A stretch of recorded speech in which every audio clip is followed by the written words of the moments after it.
அனைவருக்கும் வணக்கம். இந்த பதிவில் நம்ம எதை பற்றி பார்க்க போகிறோன்னு தெரிஞ்சுக்கிறதுக்கு முன்னாடி மறக்காமல் நம்ம சேனலை சப்ஸ்கிரைப் பண்ணிக்கோங்க. பக்கத்தில் இருக்கிற பெல் பட்டனையும் கிளிக் பண்ணிவிட்டு ஆளுங்கிற ஆப்ஷன் கொடுத்துட்டிங்கன்னா நான் போடுற வீடியோக்கள் எல்லாமே மிஸ் ஆகாமல் நோட்டிஃபிகேஷனில் வந்துடும். இந்த பதிவு மிக மிக முக்கியமான பதிவுங்க. இன்றைக்கி அற்புதமான ஒரு நாளாக இந்த நாளானது நமக்கு அமைஞ்சிருக்குது. இந்த நாளை நம்ம சரியாக பயன்படுத்திக்கிட்டோம் அப்படிங்கும்போது நம்ம வாழ்க்கையில் இருக்கக்கூடிய அத்தனை விதமான கஷ்டங்களும் கவலைகளும் நீங்கி நல்ல ஒரு வளமான வாழ்க்கை நமக்கு அமையும் அப்படின்னே சொல்லலாம். இன்று பிப்ரவரி மாதத்தின் 15ஆம் தேதி, மாசி மாதத்தின் 3ஆம் தேதி, நிறைஞ்ச ஞாயிற்றுக்கிழமை. இந்த நாளில் நமக்கு வருஷத்துக்கு ஒரு முறை மட்டுமே வரக்கூடிய மகா சிவராத்திரி இருக்குதுங்க.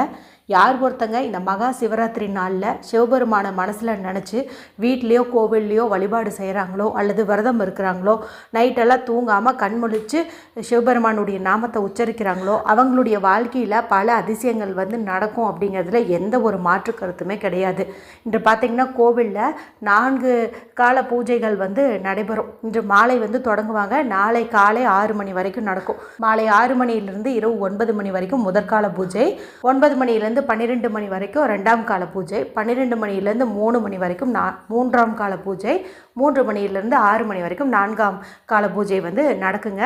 இதில் உங்களால் எல்லாத்துலேயும் கலந்துக்க முடிஞ்சதுனாலும் நீங்கள் கலந்துக்கோங்க. இல்லைன்னா ஏதாவது ஒரு குறிப்பிட்ட நேரத்துலையாவது நீங்கள் போயிட்டு வழிபாடு செய்கிறது சிறப்பு.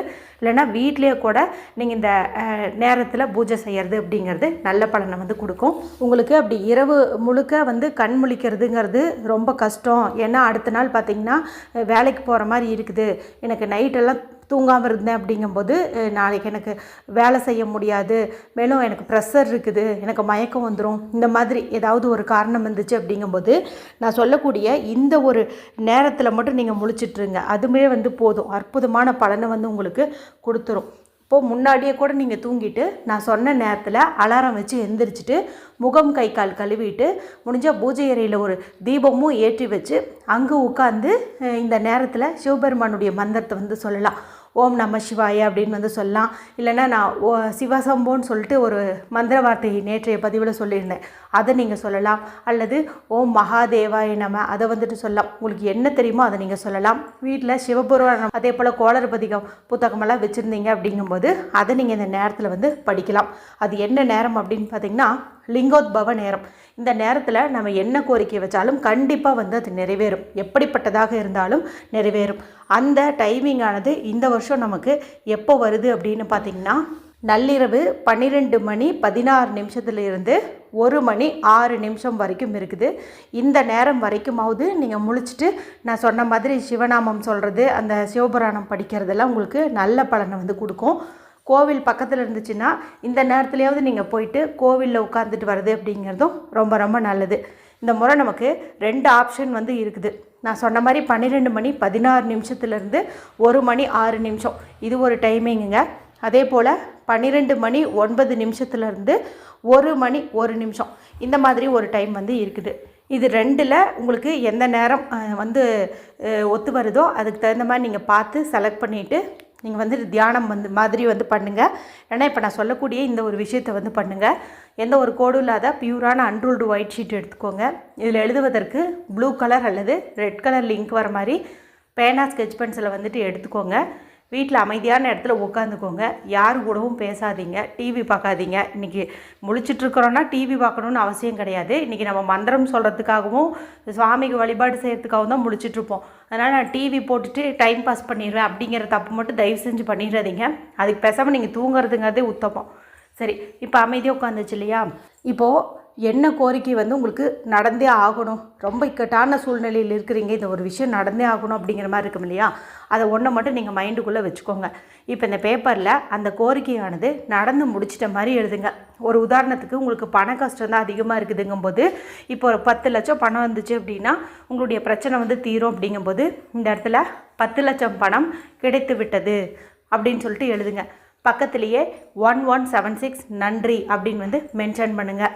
ஏன் நம்ம இந்த நாளில் 1176 யூஸ் பண்ணுறோம் அப்படின்னு பார்த்தீங்கன்னா, இந்த ஒரு எண்ணானது நம்ம எந்த நாளில் வேணாலும் யூஸ் பண்ணலாம், நினச்ச காரியத்தை நடத்தி தந்துடும். மேலும் இது பார்த்திங்கன்னா பெருமாளுடைய எனர்ஜியை அட்ராக்ட் பண்ணி தரக்கூடிய நம்பர். கரெக்டாக திருவோண நட்சத்திரமும் அந்த டைமில் நமக்கு வந்துடும். அப்போ கரெக்டாக இது மேட்சிங்காக இருக்கும், நினச்ச காரியமும் நடக்கும், பெருமாளுடைய எனர்ஜி நம்மளால் வந்து இருக்க முடியும். அதனால தான் இந்த நம்பரை வந்துட்டு நம்ம பயன்படுத்துகிறோம். 1176 நன்றின்னு எழுதிக்கோங்க. இதையவே அந்த பேப்பர் ஃபுல்லாக எழுதுங்க. கணக்கெல்லாம் வச்சுக்க வேண்டாம், 10 முறை 20 முறை அந்த மாதிரிலாம் வச்சுக்க வேண்டாம். இப்போ நான் சொன்னேன் இல்லையா டைமு 12 மணி 16 நிமிஷத்துலேருந்து 1 மணி 6 நிமிஷம்னு, அதில் நீங்கள் அப்படியே வந்துட்டு ஒரு 10 நிமிஷம் ஒரு 20 நிமிஷம் அந்த மாதிரி கணக்கு வச்சுக்கிட்டு அந்த பேப்பரில் எழுதுங்க. ஃப்ரண்ட் அண்ட் பேக் 2 சைடுமே வந்துட்டு எழுதுங்க.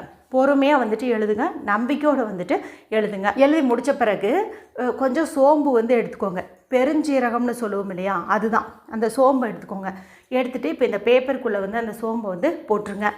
இப்போது இந்த பேப்பரை வந்து மடிச்சுக்கோங்க. அந்த சோம்பு இருக்குது இல்லையா, அது கீழே விழுகாத மாதிரி மடிச்சுக்கோங்க. 2 உள்ளங்கைக்கு நடுவுலையும் வந்து வச்சுக்கோங்க. மறுபடியும் அதை சொல்லுங்கள், 10 லட்சம் பணம் கிடைத்து விட்டது, 1176 நன்றி, இந்த மாதிரி வந்துட்டு சொல்லுங்கள். எத்தனை முறை வேணாலும் சொல்லலாம். இல்லைனா பேப்பரை கையில் வச்சுட்டு சிவபெருமானுடைய அந்த மந்திரத்தை வந்துட்டு நீங்கள் சொல்லலாம். அப்படியே அந்த விருப்பமானது நிறைவேறிட்ட மாதிரி இமேஜினேஷனும் பண்ணுங்கள். உங்கள் கையில் 10 லட்சம் பணம் இருக்குது, அந்த 10 லட்சம் பணத்தை நீங்கள் டெபாசிட் பண்ணிட்டீங்க, அதை வச்சு கடனை அடைச்சிட்டிங்க, கார் வாங்கிட்டீங்க, பைக் வாங்கிட்டீங்க, இந்த மாதிரி வந்துட்டு இமேஜினேஷன் பண்ணுங்கள். நம்ம நினச்சதை நடத்தி தரக்கூடிய சக்தி இந்த மகா சிவராத்திரிக்கு வந்து உண்டு. மேலும் இதில் நம்ம நினச்ச காரியத்தை நடத்தி தரக்கூடிய 1176ங்கிற மாஸ்டர் ஏஞ்சல் நம்பரை பயன்படுத்தியிருக்கிறோம். அதுவும் திருவோண நட்சத்திரம் இருக்கக்கூடிய நாளில் வந்து பயன்படுத்தியிருக்கோம். கூடவே வந்து சோம்பு வந்து பயன்படுத்திக்கிறோம். இந்த சோம்பு பார்த்திங்கன்னா நம்மளுடைய பண கஷ்டத்தையும் போக்கும், எண்ணத்தையும் வந்து நிறைவேற்றி தரும். எல்லாமே இங்கே அற்புதமாக நமக்கு ஒன்றா சேர்ந்து இருக்குது. அதன் பிறகு இப்போ இந்த பேப்பர் என்ன பண்ணுறீங்க அப்படின்னா, உங்கள் வீட்டு பூஜை அறையில் எந்த சுவாமி படத்துக்கிட்ட வேணால் வச்சுக்கலாம். ஒருவேளை நீங்கள் பீரியட்ஸில் இருக்கிறீங்கும்போது இதை நீங்கள் உங்களுடைய கபோர்டில் பீரோலன்னு எங்கே வேணாலும் வந்து வச்சுக்கலாம். இப்போ பார்த்திங்கன்னா நாளைய நாளில் நமக்கு அமாவாசை வந்து வரும். அடுத்து பௌர்ணமி வரைக்கும் வந்து நீங்கள் அப்படியே வந்து வெயிட் பண்ணுங்கள். கண்டிப்பாக அதுக்குள்ளார நடந்தே தீரும் அப்படின்னே சொல்லலாம். இதுக்கு நடுவில் எப்போல்லாம் உங்களுக்கு வாய்ப்பு கிடைக்குதோ அப்போல்லாம் அந்த பேப்பர் எடுத்து அதில் நம்ம எழுதியிருந்தோம் இல்லையா, அதெல்லாம் வந்து ஒரு முறை படிக்கிறது அப்படிங்கிறது நல்லது. அதே போல் அது நடந்துட்ட மாதிரி இமேஜினேஷன், அதாவது விசுவலைசேஷன் பண்ணுறது சீக்கிரமாகவே வந்து நடத்தி தந்துடும் அப்படின்னே சொல்லலாம். இப்போ பௌர்ணமி அன்னைக்கு இந்த பேப்பர் இருக்குது இல்லையா, இதை வந்து நீங்கள் விளக்குலையோ மெழுகுவத்திலையோ காட்டி எரிச்சிருங்க. அது நீங்கள் எரிக்கக்கூடிய டைம் பார்த்திங்கன்னா நல்ல அந்த பௌர்ணமி நிலவு பளிச்சுன்னு தெரியும் பாருங்கள். அந்த மாதிரி தெரியும் போது வாசல்லையோ அல்லது மொட்டை மாடியிலையோ உட்காந்துட்டு அங்கே வந்து இதை நடந்துட்ட மாதிரி இமேஜினேஷன் பண்ணிவிட்டு அதன் பிறகு எரித்து அந்த சாம்பலை வந்து வெளியில் ஊதி விடணும். இந்த மாதிரி தான் இதை நம்ம அப்புறப்படுத்தணும்.